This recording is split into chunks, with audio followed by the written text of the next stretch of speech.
ఆమ్ తినవా నువ్వు? ఫ్రూట్ కూడా తాగవా? ఫ్రూట్ వద్దా నీకు? లాల్ తాగవా? నువ్వు బువ్వ తినపోతే ఎలాగా? కాదు, బువ్వ తినపోతే లాల్ తాగకపోతే ఎలాగా? ఆ చిట్టుపూట నిండలేదు కదా.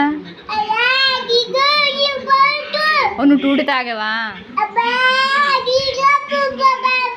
బువ్వ కూడా తినలేదు కదా. ఆమె తినవా అయితే ఇప్పుడు? టూటి వద్దా? లాల్ కూడా వద్దా?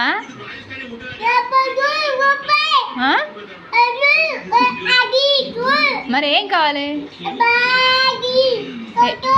ఏం కావాలి నాన్న మరి?